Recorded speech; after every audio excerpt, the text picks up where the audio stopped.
Greetings, everybody. I hope this message finds you well as we're here today to present to you the 2022-2023 proposed school budget for the Rome City School District. This video will be about 20 minutes in length and just walk you through what is called the budget hearing in case you can't attend the official budget hearing in person at the district office. But this will give you an overview of the budget, both the expenditure budget and the proposed revenues, as well as information on how to vote and some facts about the school district. So as we kick off every year in our budget presentations, I like to just give the community and the district some simple facts about who we are, what we've been doing. Our current enrollment is just over 5,200 students. Our total expense per student is in the, just north of $21,000. And you can see on here some different facts as it relates to our budget. I will highlight that 75% of the money that we spend here in Rome goes directly towards student interactions and education, whether that be classroom instruction, extracurriculars, athletics, anything related to students. 75% of every dollar we spend goes towards our children. Another very important statistic on this page that I highlight every year is the combined wealth ratio. And that's extremely important because that's one of the major markers that New York State uses to provide state aid funding to school districts. Combined wealth ratio is essentially their way of measuring a district's wealth and or poverty. You can see this year our wealth ratio is a 0.36800, slightly lower than last year. In New York State, a 1.00 will be considered average wealth. So you can see that we are considerably lower than an average wealth district, and we are slowly moving away from 1.00. However, that number is significant for us because that does help in terms of what we receive aid for and how much aid we do receive. And once again, some other statistics on here: graduation rate, 74% for the class of 2021. And our Regents with advanced designation rate is 20%. And we continue to work very hard to see those programs and those numbers grow. One of the things that's important for the general community to understand each year is what is a school budget. It's very different than personal finance. It's actually also very different than other forms of legislative bodies and government funding, government budgets. So this slide just shows you some basic bullet points, some important things for you to know.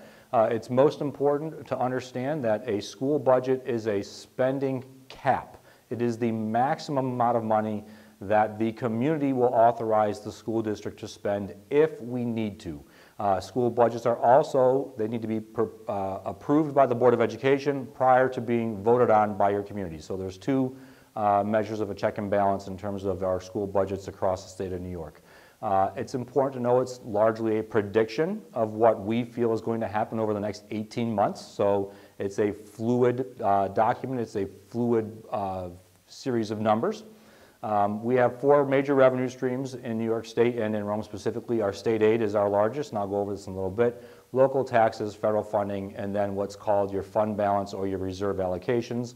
I'm happy to report that we continue to grow reserves over the past few years, and that's a very positive thing for the district. I will mention on top of that, due to that hard work of our teachers, our administrators, our finance department, and our Board of Education, for the first time in a very long time, the Rome City School District is no longer on the state comptroller's fiscal stress list. And so that's a huge marker to show that we're going in the right direction with our finances. A lot of the things in this budget are fixed costs, so there's not a whole lot of wiggle room. They're contractually driven. It's also important to know that most school districts do not spend their entire budget year over year. At the bottom of this slide, you'll see two numbers. The top number is the approved budget. The bottom number is the actual expenditure. So you can see that year over year, we do a really good job of managing the budget to make sure that we are not expending all of the funds that we've been authorized to spend, and that we're being fiscally prudent to make sure that we are prepared for if a rainy day were to ever come down the road, and crossing our fingers so that doesn't happen. The last thing I'll say real quickly about school budgets is that it is a fact that 99% of the general citizen pays attention to these things at one point in the year, and that is now, when we're asking you to go to the polls and vote on our school budget. So there's a lot of things that seem confusing, a lot of things that might not make sense, that's absolutely normal. If you have questions about the school budget, anything of that nature, please feel free to reach out to anybody at the school district in the finance department or in my office, and we will gladly meet with you, talk with you, work you through the steps and the processes of building a school budget and how that all works in New York State. Moving forward, this year our proposed budget number is $130,285,026.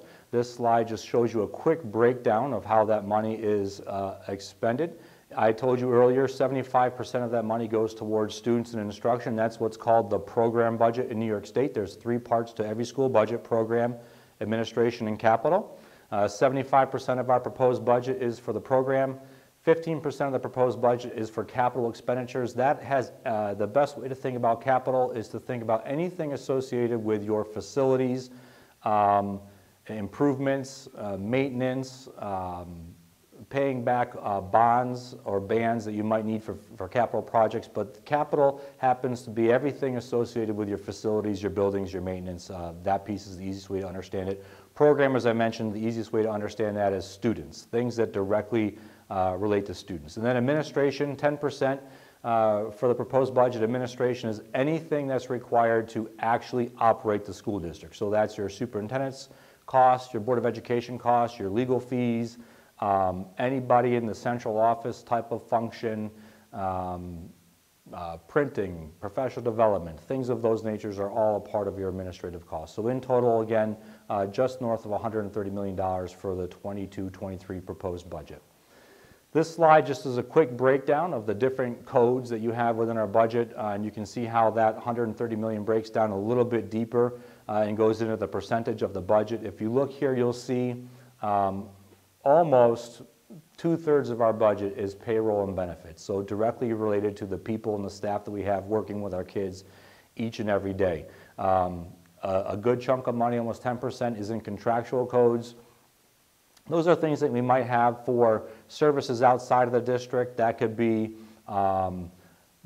things that we might have for transportation contracts, things we might have for work-related contracts, repair kind of contracts. There's a lot of different things that fall into that, but about 10% of our budget is contracts. If you look down at our BOCES codes, that's another area where you'll see a pretty large percentage of the budget going towards BOCES. We are proposing to do additional programming at BOCES next year to benefit our students that do BOCES, that are attending BOCES, doing programs at BOCES, and you can see that's almost 13% of our budget is attributed to BOCES expenditures. Aside from that, most things are pretty minimal in nature. Again, the largest 2 chunks of any school budget really are your payroll and your benefits, as they are directly related. I won't get into a whole lot on this slide. I just want to show things to folks so that they can see the historical summaries of our budgets going back 3 years. So this year's current budget that we're currently operating in, last year's actual budget, and then the 22-23 proposed budget. This shows you the differences between 2 years, percent differences, dollar differences. You can see that there is some increase in total expenditure, just shy of 6% total increase in the budget. That's most directly related to additional BOCES programming, as well as making sure that we can maintain some staff within our buildings to support our elementary schools who have extremely large class sizes due to the closure of Staley last fall. Getting into the part of the budget that most people want to learn more about is the balancing of the budget. I show this slide or a similar slide every year and I talk about this, so I will be brief because I do think most people understand by now. However, it's important to know that school districts in New York State are required to balance their budget and show that balanced budget to the community. There is no other government agency in New York State, local, state, federal, that's required to give you a balanced budget. They simply provide you with a spending plan so you know what their expenditure plan is. School districts are required to show you where are we going to get the money to support that $130 million proposed budget.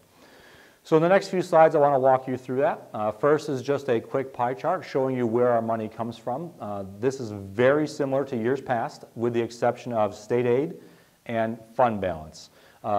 State aid figures are up pretty good this year compared to years past. We're at 66% funded, our budget funded by state aid.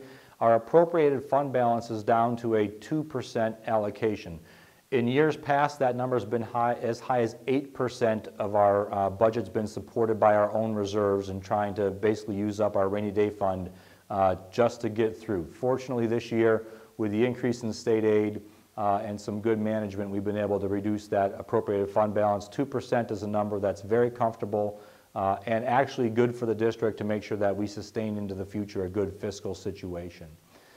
You can see some estimated revenues as we look at current year projections and then next year's estimated revenues. It's important to know that the district does not totally know what our revenues are for this current year we're operating in until about August, which is several months away from now. So it's important to know that these are good, educated estimates as to what we think our revenues are going to be and how that will support this year's budget. But then you try and fast forward and do the same for next year. So you can see in total, we're looking at just about an additional $4 million, $4.3 million in revenue next school year as compared to this year. And that's largely due to state aid, foundation aid increases across the board. With that comes a proposed tax levy. Taxes are the worst thing that everybody wants to hear about and talk about. I understand that. However, the local tax levy is the only controllable source of revenue that a school community has, and therefore it's important that school districts attempt to raise their taxes at least minimally every year. So for 22-23, our proposed tax levy is $36,543,239, just under a $900,000 increase, and the percent change is 2.5%. So if you think about it this way, $890,000 is what 2.5% tax increase creates on a $130 million budget. $890,000 seems like a lot to most people, but as compared to $130 million, it does not do a whole lot to increase or sustain programs. That tax levy increase alone doesn't come close to covering our increases for health insurance and benefit programs for our employees. So that's a portion of why it's very important to make sure that each year you're trying to increase taxes even slightly. Most important about the tax levy, and we've demonstrated this recently, the voter-approved tax levy, which is what you'll be voting on in a few weeks, is the maximum amount of school taxes that the district can collect. It does not mean that that's what we are going to collect. The actual tax levy is adopted by the Board of Education in August each year, and in Rome, we've made it a habit to make sure that our board-approved tax levy is less than the voter-approved tax levy. And the only reason we're able to do that is, as I just mentioned, we don't totally know what our revenue numbers look like for this year until August, right before the board adopts the tax levy. Almost every year, we're able to find that we manage the budget well enough to know that we have a little bit more money in the budget than we had planned. We can save the taxpayers some money on the tax levy by reducing that percentage. And historically, over the past few years, if you pay attention to August board meetings, August minutes from board meetings, you'll see that the board's adopted tax levy is about 0.5% lower than the voter approved. So we're asking the voters to approve 2.5% because based on what we know today for the next 18 months, that $890,000 is important to our students, our teachers, our district as a community. However, come August, that $890,000 might not be what's necessary. It might be less than that, and we can reduce that tax levy through the Board of Education at that time. If the approved levy were to go through and it was 2.5%, this is a quick slide that shows you what the projected tax rates would be throughout the district. We have 5 municipalities. This shows you the current year's actual, next year's projected, the equalization rate, the change in the tax levy, and then the percent of our tax base. The only thing on this slide that may be somewhat confusing for folks is that equalization rate. The equalization rate is set by the state of New York, and it's simply meant to help school communities make sure that your taxes are balanced throughout your municipalities. So it doesn't matter which municipality you live in, everybody would be contributing equally to that tax levy, and that's what the equalization rate does. As a quick illustration, in the city of Rome, here's an illustration of 3 different property values of $50,000, $100,000, and $150,000. And you can see at the bottom of this, the tax impact on a $100,000 home would be an overall increase of $105 for the year at 2.5%. Obviously, that number can change depending on your municipality and as well as your assessed value of your property. So this just kind of highlights what you could expect if the tax rate were to increase at 2.5%. Fun facts for those that really want to be educated and learn a lot more about school tax rates and state tax in general. These are all things that can impact our tax rate that are not controlled by the district. So state and federal aid can impact your tax rate in the sense that if state or federal aid comes in the next few months, it could help us reduce that tax rate that may be approved by the voters. The assessor's office is the single most largest area where your tax rate can be affected, and that's through the assessment value of properties.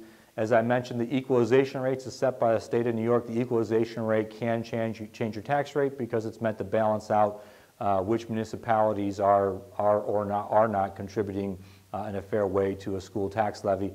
And the last thing is the change in star exemptions controlled by the state. Does not change very often, but every now and then you'll see some things that are a little bit different. Sometimes they freeze the star exemptions, which means that your tax bill may go up if the state freezes the star exemption because you will be getting a lesser exemption on your taxes. All things that can easily be explained through our finance office and or the tax office with the city when you pay your tax bill. Quick, as we're writing down here, getting into some by the numbers of the math, and so you can see how the budget's developed. Again, $130.2 million proposed budget for the 22-23 school year. Our revenue's coming in at just north of $124 million. That leaves a deficit of around $6 million. $890,000 of that deficit being chipped away through local share increase, which is that 2.5% tax increase. Allocating about $680,000 out of our reserves, and then allocating about $4.5 million out of our fund balance. Fancy word for savings account, gets us down to a balanced budget of $0. I'm pleased to announce that in this budget, we do not have any cuts. We actually have additions of programs, additions of some athletic teams, additions of reinstatement of field trips, reinstatement of after-school programming. There is a lot in this budget, maintaining our staff throughout the board. There's a lot here that helps us not only maintain what we're doing, but get back on the track of growth and moving forward to being that district that we all want to be. As we get into the conclusion here, just some simple things that are required by law to talk about is our budget hearing, the contingency budget. For next year, if the budget were to be defeated by the taxpayers and the voters, the contingency budget amount would be $129,393,728. The contingency budget, as you can see in this slide, essentially what it does is it funds the teachers' salaries only, and those other items that the Board of Education would be determined ordinary contingent expenses. There's a lot of other technicalities within the contingency budget. It does not automatically default to your prior year budget, so that's a false number that a lot of people hear about contingency budgets. There is a formula that develops that $129 million number, but there would not be the addition of anything new. Operating in a contingency budget does not allow us to allow the public to use our facilities. So if we are on a contingency budget, we could not have public use of school facilities. We would not be able to do any capital expenditures, meaning we would not be able to do any new additional work to the buildings, improvements, maintenance, and we would not be able to participate in any kind of consulting services of any kind for any need. How you get to a contingency budget? A contingency budget would be acted upon if you have 2 unsuccessful public votes or after 1 unsuccessful public vote that the Board of Education chose to go to a contingency budget. The voting process happens on Tuesday, May 17th. That's in a couple of weeks from now. Our polls are open from 9 a.m. to 8 p.m. We have 10 wards. Everything here is the same as it was for our March referendum vote, but if you did not participate in that, there are some changes, and namely in the sense that Staley is now closed. Anybody that in the past had voted at Staley, you'll be voting now at the Rome City School District offices at 409 Bell Road. Everything on this slide is consistent to previous years aside from that. When you go to the polls, you'll see a few different propositions, one being the budget proposition, yes or no, to that proposed budget of $130 million. The second proposition on the budget vote that you will see is for the Board of Education. There are 4 seats currently open that become available on July 1. 3 of those positions are for a 3-year term that expire in 2025. The remaining fourth position is for a 2-year term that's fulfilling a vacant seat that was created this year by a resignation. That individual will serve a term until June 30th of 2024. We currently have 8 candidates this year for the Board of Ed proposition. So on the ballot, you'll see 8 different names to choose from. Information about those candidates is available on our website. Please feel free to visit the website under our budget page, and you can read their bios and learn more information about the 8 candidates if you wish. Also on the proposition, on the vote, is a proposition for establishment of a capital reserve.